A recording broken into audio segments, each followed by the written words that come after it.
Alright, now that we have Git downloaded and installed, we ran the Git command from the command line, so we know it is installed correctly. We can use that from the command line. What I want to do is go back to that command line.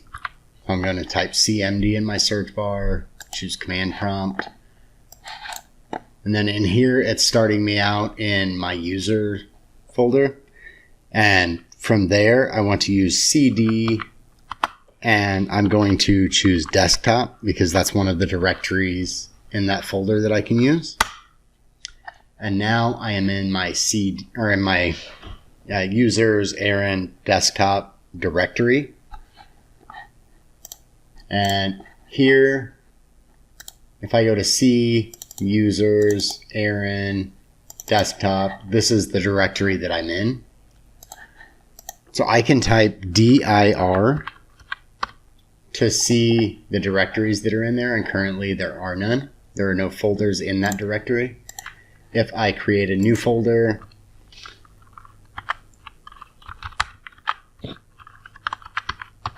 named, say, web dev, I'm going to take out that space. And then I go back to my command prompt. And now if I type dir, I can see that new folder is there. I'm going to go ahead and delete that folder to show you another way that we can add that directory from the command prompt.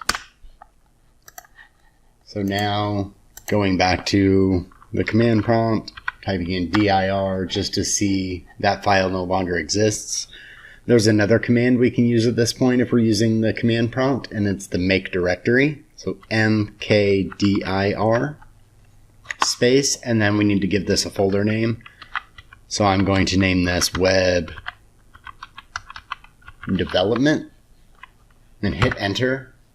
And I don't see any errors or anything, so I can go to or use this dir command, and I can see it did create this web development folder.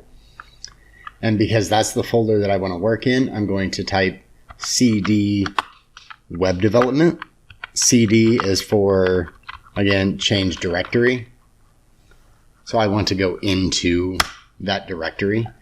And now I can see at the beginning of this line, I am in the web development directory.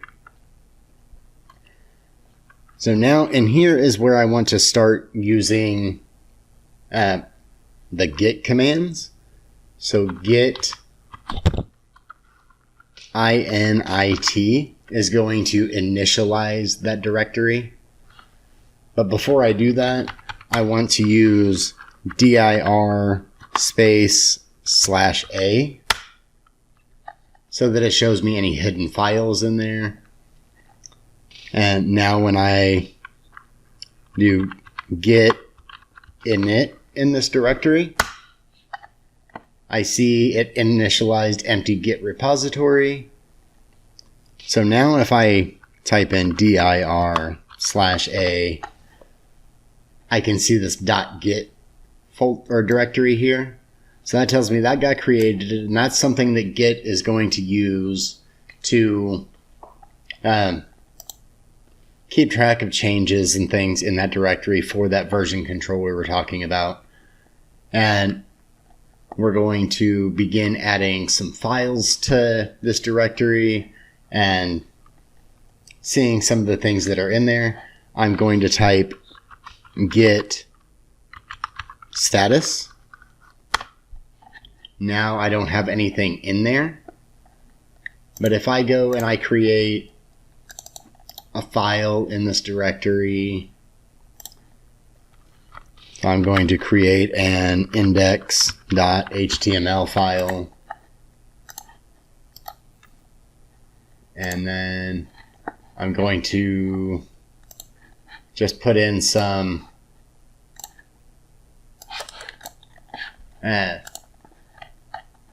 basic style or basic HTML in here. I have another file open. I'm going to copy and paste that in to save a little bit of time. Going to remove this date because I don't need that.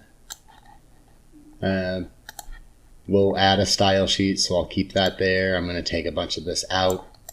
Actually, I'll go ahead and keep this in here for the purpose of looking at this and seeing some changes as they're happening. So now back in my command prompt, I can do Git Status, and I can see I have untracked files. Use Git Add file to include what will be committed. So at this point, I only have one file. So I can do this two ways. I can use Git Add asterisk, where the asterisk is a wildcard, and it's going to grab all of those files. If I have 1 or 20, it's going to add all of those to be able to commit that.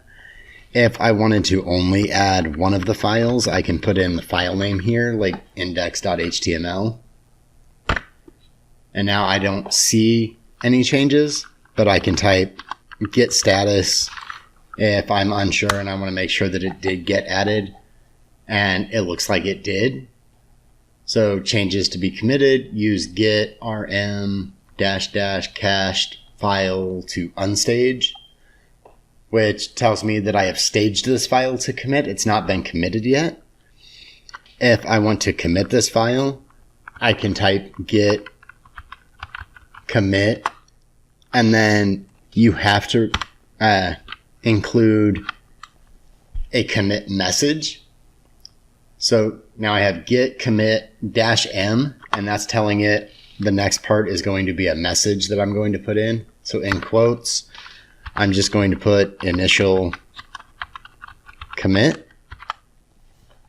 And then now that I have this command done up, I'm going to hit enter. And it's telling me one file change, 35 insertions. If I'm still not sure if this worked, I can use Git Status again and see there's nothing to commit. The working tree's clean. So that tells me that I did commit those changes and I'm good to go. Now, if I come over here into my Notepad++, create a new CSS file for that styles.css that I had, and that set the language to CSS, save it, and I'm still working in that directory. I'm going to name this styles.css, save that. This index.html, I'm going to take out all of the content here inside of the body, save this, and then when I go back to my command line, if I type in git status, I can see it's telling me that I have some changes to these files. So at this point, I can use this Git Diff so that I can see what these differences are in these files. So in my HTML file, the index.css, I can see this is the difference between the file that was there. And then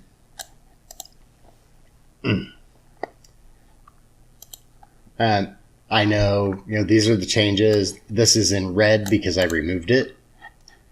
If I go back to that file and I just add something different, so header, this is a header, save this, and I go back to my command prompt and type in git diff again, I can see here in red is what I removed, and then green is what I added to the file. So then git status, like I did before, I can use the Git Add and add individual files if I need them added separately, or I can use Git Add star or asterisk for that wildcard that will take all of those files and stage them to be committed. And then when I hit enter,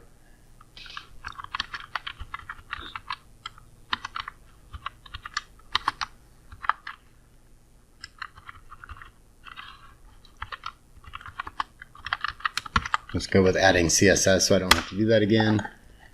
And now those have been added to that version control so I can keep track of them. In the next video, we're going to look at creating our GitHub account and then attaching our GitHub account to this repository so that we can have that stored online and be able to get those files from anywhere.